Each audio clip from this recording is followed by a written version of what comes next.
back. We're deep in the Welsh Gold belt in North Wales, and we ain't doing any gold panning this week. The water's too high. So I'm going to tell you a bit of a different story, and this is where this story began. Back in 1890, two gold prospectors called Ellis and Griff were up here prospecting, looking for gold. This is 30 years into the gold rush of North Wales, so most places had been found. But they were still up here working for the local ironmonger in Dolgellau, looking for gold. But they ended up finding something completely different. So we're at the head of the valley where Ellis and Griff were looking for some new gold for their employer, and they came across something totally different.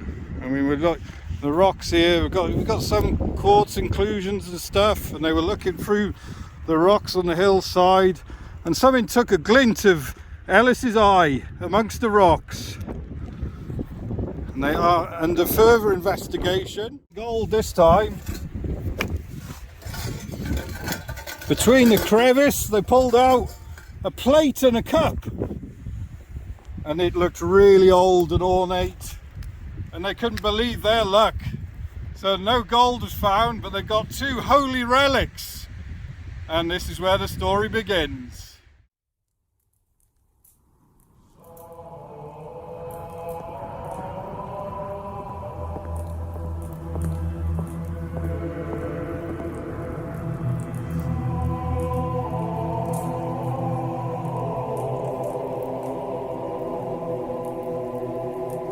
All was well for the first few hundred years, till Henry VIII took over.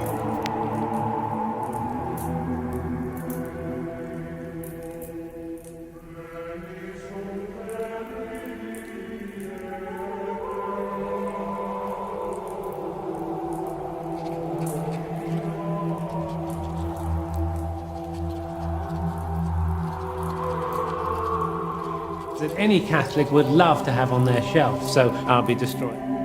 Prior to the dissolution of the abbeys, Cummer Abbey monks went and stashed their holy relics before the dissolution took place. They got a secret valley on their estate, high up in the hills, and the story goes that they went and stashed their holy relics.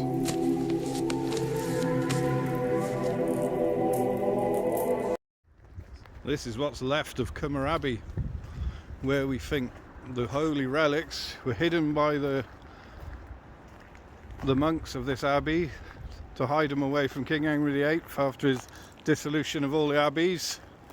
And they've obviously slighted this abbey because there's not much of it standing now. Still a pretty cool place.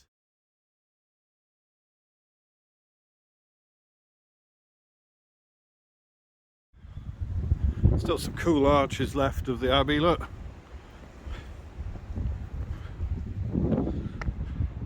So they mainly did, they had mining rights to the gold here, but were never very productive. They borrowed money from the church, so someone was pocketing it, or something was going wrong, that the finances were poor. But obviously their holy relics were the most valuable thing they had.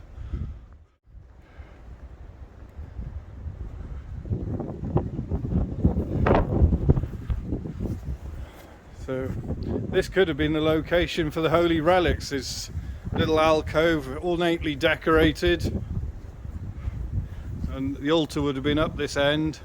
So they could have been there, but they once belonged here somewhere, and then when King Henry VIII came to trash the place, they were wise to it and sent their monks up in the hills to hide them. Well, this is Cummer Abbey, not a very nice day. Beautiful views of the hills on a nice day.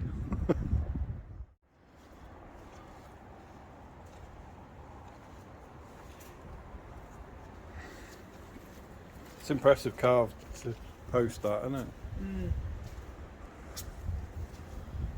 Where these relics belong, they should be back here, I reckon. Build a little chamber back for them, lock it up. For Cummer Abbey, let's go on to the next place.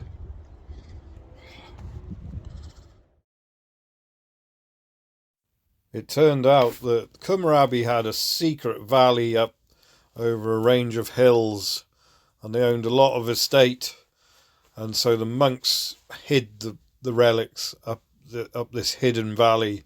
So I'm going to take you there now, and I'm going to explain my story of how this story came known to me as I drive you up the secret valley. So this hidden valley is known as Cummanach.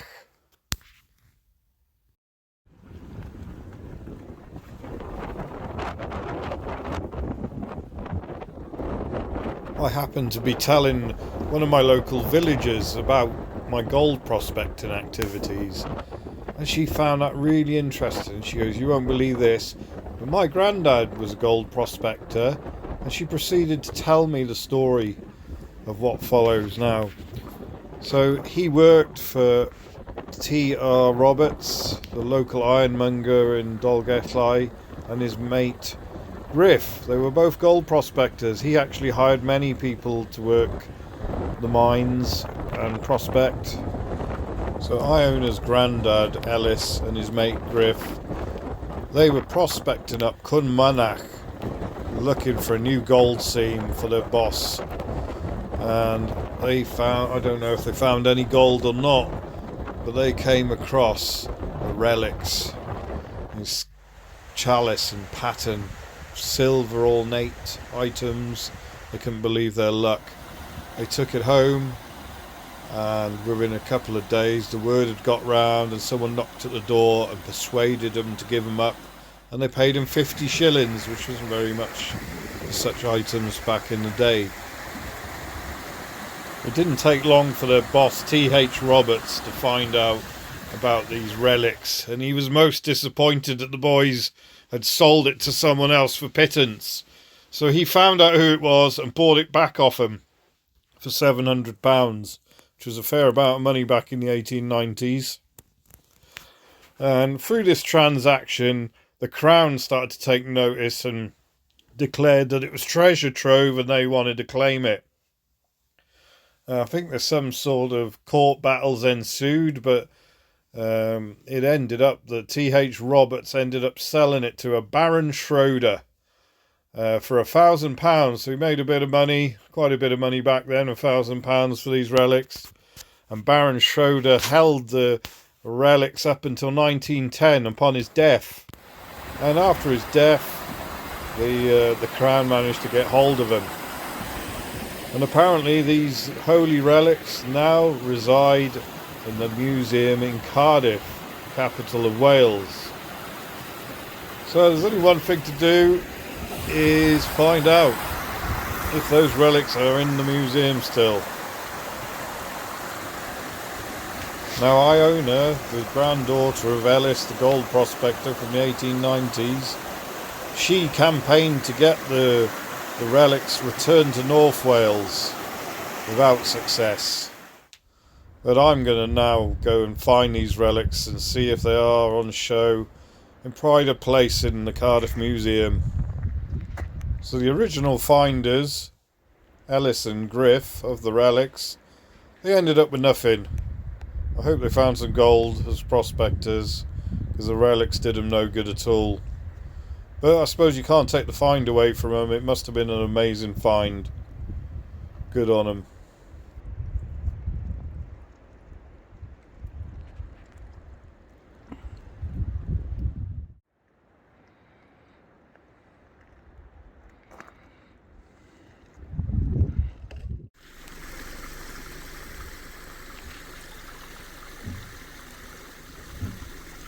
So look at that rock outcrop up there. That could have been an amazing place to hide the holy relics. So here's one of the old gold mine shafts. The shaft has fallen in. Lovely piece of rock there. I don't know what that is.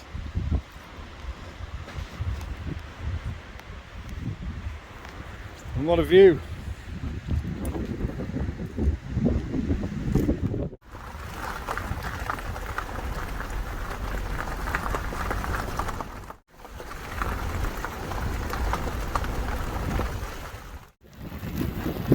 So here we are at the top of Cummonach, the hidden valley of the estate of Cummer Abbey. Between the crevice they pulled out a plate and a cup, and it looked really old and ornate, and they couldn't believe their luck. We headed back down the valley to go and find T.H. Roberts' ironmonger shop in the local town.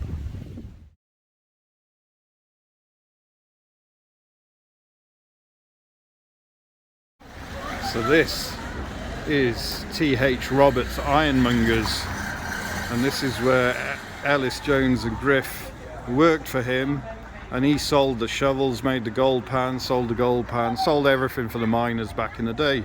Today it's a cafe, still called T.H. Roberts, and he was the one who sold the chalice to Baron Schroeder.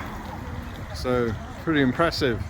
Impressive that the shop's still here. He must have been quite a wealthy man in this town, and this is such a cool town. You know, this is from the days of the gold rush. This was all built proper mid-Wales market town. So we're going to go into my ironmongers now and have a coffee. It's amazing they've kept the original layout of the shop with the old ironmonger. The counter there, the old ironmonger boxes on the wall. There's a set of scales. Pretty amazing. Well, that's the story so far, and now I'm going to continue it. I'm going to head on down to South Wales, go to the National Museum of Cardiff and see if I can find the actual holy relics that belong to Cummer Abbey.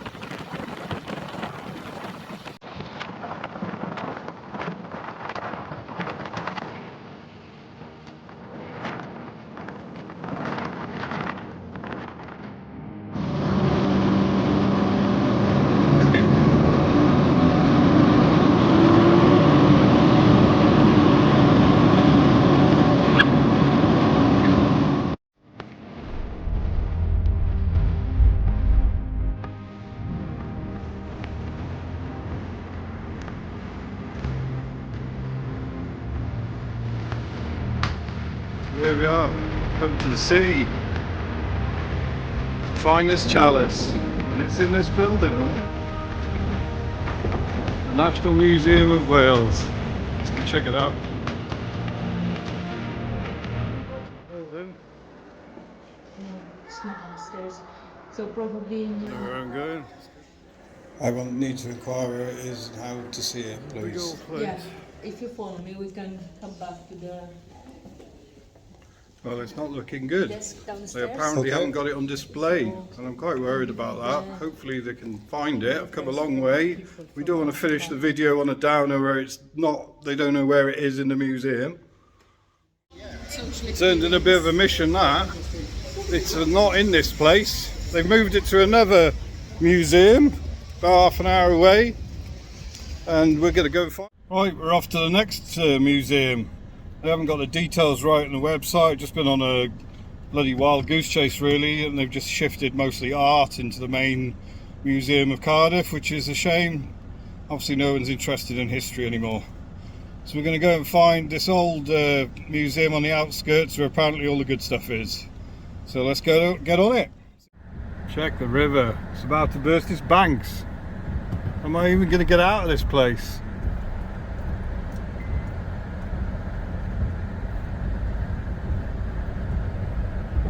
No, so we're at I'm on a private road, that's alright to film. Yeah, the rivers are about to burst its banks, and this is the museum with the decent stuff in. Apparently the National Museum has turned into an art gallery, and this one is where all the good stuff is, so let's see what we can find in here. But the history is lost in this country. No one even knows what they've got and what they haven't. The other museum didn't know what it was on about. I've come to this one, they think it's here, but they don't really know. And it's such a shame, because it's the oldest gilt work that exists. Look at this. This is from my area. A beaker. Gold sun disc. I've been in the mine. If you look at my video where I went with Lost Mines. This was made outside there. Larger than I thought. I reckon it was beat out of a single nugget from the local area. Mission complete. That's got to be it. I've come a long way. Not even the people at reception even know what it is. But I know what it is. And we've come on a bit of a journey to see this, and here it is.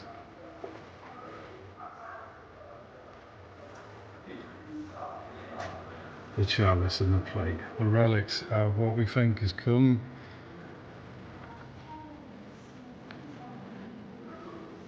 Cumber Abbey. Look at that.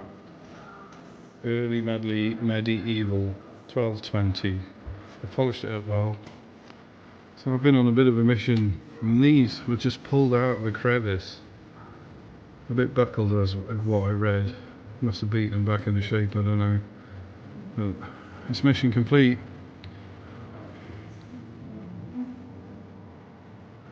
I reckon they were made around 1220, 30. By Nicholas of Hereford.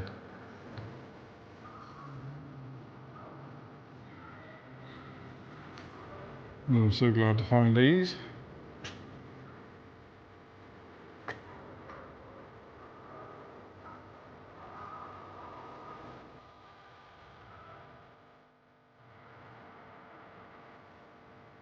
We found them. Thanks for watching. Smack the subscribe button if you enjoy this video. It's a bit different to my usual videos. We'll do something different. We can't get in the rivers. You've seen how high they are at the moment. Hopefully we can get back to some prospecting soon. But I'm loving to see this here. I'm glad it's on display. Disappointed it wasn't in display in the main museum, but it seems to have turned into an art gallery. Just getting out of there now. That was a mission. Bit of a wild goose chase, but we're mission complete. We got there. Pretty disappointed in Welsh museums. Whoever sorts, they're not really interested in history by the looks of it. There's more emphasis on other things. But we got, the mission was a success. We got what we came to see. If I did get a bit of a run around. Hope you all enjoyed that. Till the next one.